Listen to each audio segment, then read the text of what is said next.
Many films and comics today focus on this idea of superheroes.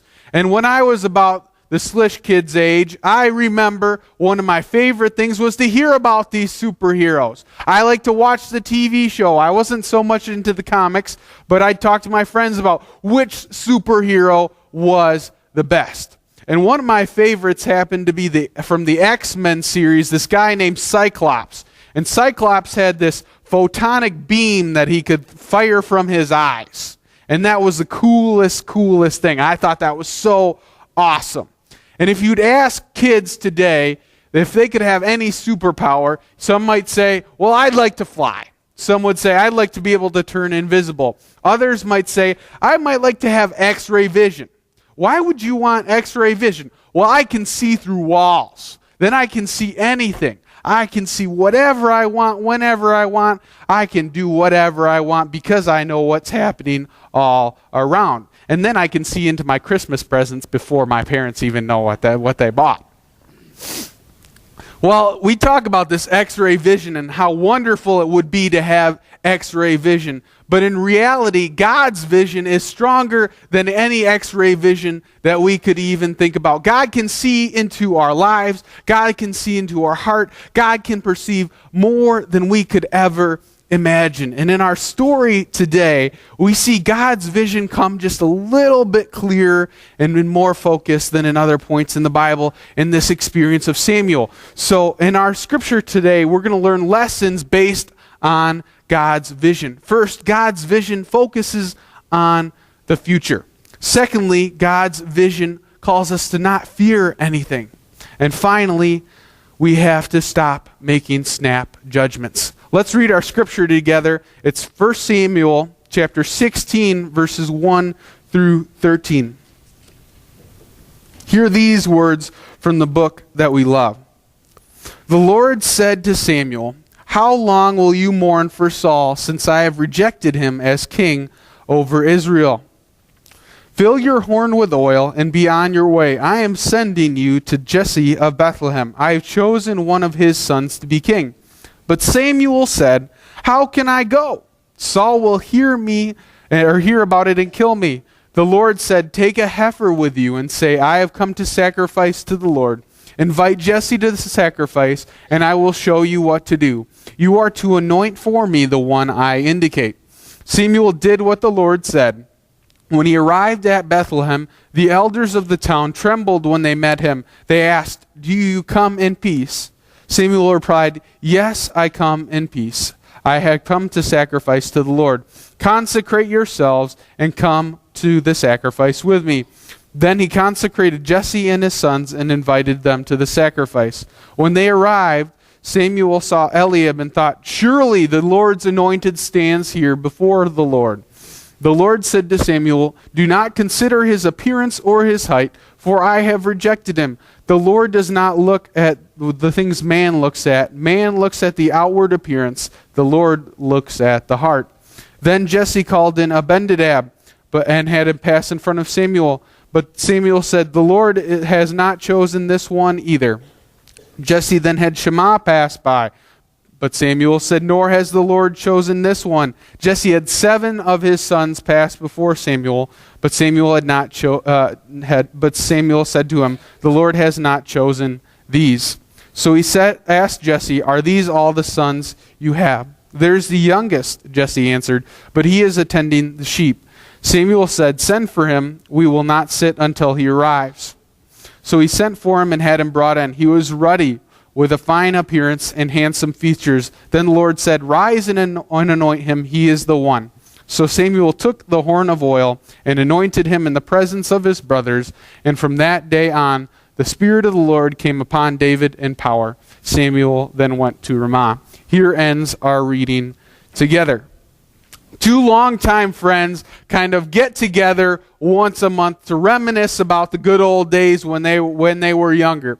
And so they're talking about it, and it's usually a joyful, kind of jovial time for them about reminiscing. But the one man notices that his friend Jimmy is just not doing well today. And he says, Jimmy, why are you feeling so depressed today? What's wrong? What are you thinking about? And he says, well, I'm depressed. I'm thinking about my future. And he goes, your future? What makes it so bleak? What's making you think that way? And he answers by saying, my past. Our first point is that we need to focus on the future. God is calling us to focus on the future. As I look at our text this morning, I think many of us can find ourselves or sympathize or empathize with what's happening with Samuel this morning. Samuel wants to do the will of God. That's his greatest desire. He wants to serve God with all his heart. He's trying to do whatever God tells him to do. And so he's following God's direction and God's leading. And the first thing that called him to do was to ordain and kind of install and anoint Saul as king. And so he does that. He was faithful to God. And now he's looking at the situation with Saul, and he wishes that he could take that decision back.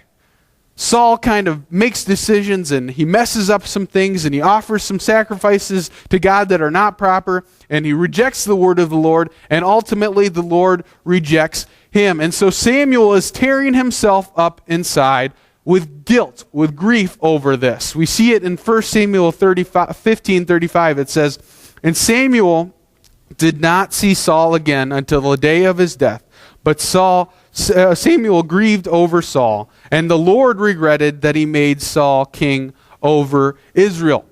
Samuel is living in the past.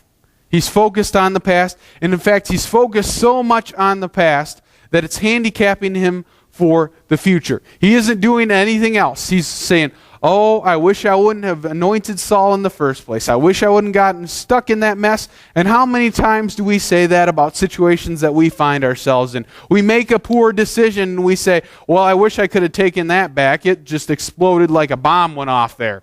Or I wish I could take that back. I wish I could do something differently. Maybe I had said something a little bit nicer in that way. I think it's important to note in this scripture the difference between Samuel and God at this point. It's said in the scripture in that 15:35 verse that even God grieved over the decision to anoint Saul. He's mad about that himself. Perhaps he wishes that he didn't do it as well, but he's moved on. Samuel's still focused on it, but God has moved on. And you can see that in the scripture. He says, I want you to go to Jesse, son of Bethlehem. And he said, I have chosen one of his sons to be king. He's taking the focus away from Saul and saying, I want a new king. He's not saying, I'm replacing Saul. He says merely, we are going to have another king. The English Standard Version translates this passage in a similar way with a different nuance that really adds to the scripture. It says, instead of saying, I've chosen one of his sons to be king, it writes, for I have provided for myself a king among his sons. This is an incredible insight. Now, it doesn't sound like a lot, but this kind of implies in the way that it's translated that Saul ultimately was the people's king. He never was really the instrument of God. But when he says, I've anointed or chosen for one of my sons of David, or of David who it will be, that's God's king. That's God's instrument that David is going to be. Now, ultimately, what does this first part mean for us? What does Saul's guilt and grief mean for us today? I think there's a few lessons quickly that we can talk about. First, we cannot let guilt kill ourselves. We cannot let guilt handicap ourselves. We chose to make that decision. We chose to do that action. We might have been very young and very dumb, but it happened. We need to put it behind ourselves. Kenneth L. Chafin writes on this passage saying, we often need help from God to turn loose of what is past and to face the future that God has for us. Sometimes we need that nudge from God, and Samuel needed that nudge in this passage. He needed that nudge to focus forward and to look on something up ahead, to look and focus on the future. We can't let those past situations handicap us. We need to kind of keep our face focused and our eyes focused to what the future will bring us. Do we focus on the past as individuals? Do we focus on the past and all those decisions that we have made? Are we letting our past handicap us for the future? What does the future look for us as individuals? What does it look as a church? What does God have in store? There's a boy named Johnny, and Johnny's about 5 years old, and his mother's preparing dinner in the kitchen. And Johnny's just kind of sitting there playing softly. And his mother needs a can of tomato soup. And the tomato soup is in the pantry. And she says, "Johnny, would you please get me a can of tomato soup?" And he says, "No, it's dark in there. I don't want to go in there." And so she goes, "Okay." And she waits a couple minutes, and she says, "Johnny, I really need that can of tomato soup. Would you please go into the pantry and get it?" And he stamps his foot, and he says, "No, I'm not going. It's dark in there." And she quickly thinks on her feet, and she says, "Well, Johnny, don't worry. Jesus will be in there with you." And so finally he goes, "Okay, I'll be okay."